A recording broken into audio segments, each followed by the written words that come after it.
Audio Jungle.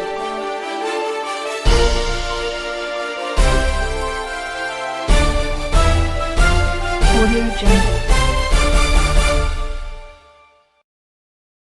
Kasus COVID-19 di Indonesia telah mencapai 200.000.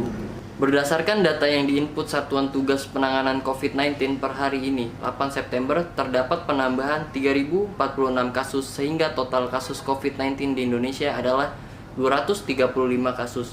Kemudian, penambahan kasus sembuh mencapai 2.306 orang sehingga total pasien sembuh adalah 142.985 orang. Sementara itu, pasien yang meninggal dunia bertambah 100 orang sehingga total pasien yang meninggal adalah 8.230 orang. Kita beralih ke informasi selanjutnya. Berdasarkan data yang dihimpun Satuan Tugas Penanganan COVID-19 per hari ini, tanggal 10 September tahun 2020, penambahan kasus COVID-19 di Indonesia menjadi yang terbanyak sejak pertama kali dilaporkan.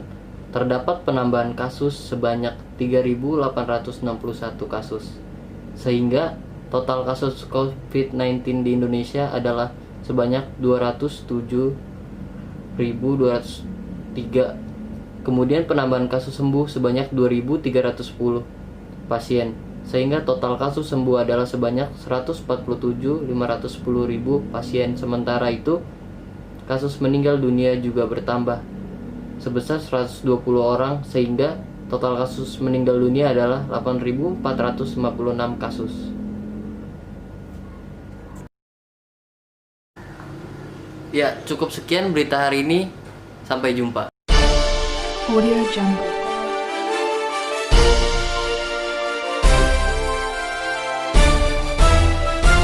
Audio Jungle. Ya, kita beralih ke kota Turki.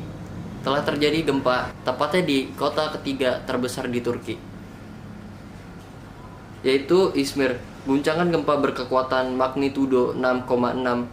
Gempa mengakibatkan tsunami di pesisir Izmir. Sejumlah bangunan roboh dan operasi penyelamatan oleh petugas. Telah ditemukan 6 orang dinyatakan meninggal dunia dan 202 orang terluka. Ya, cukup sekian berita hari ini. Sampai jumpa. Audio Jungle.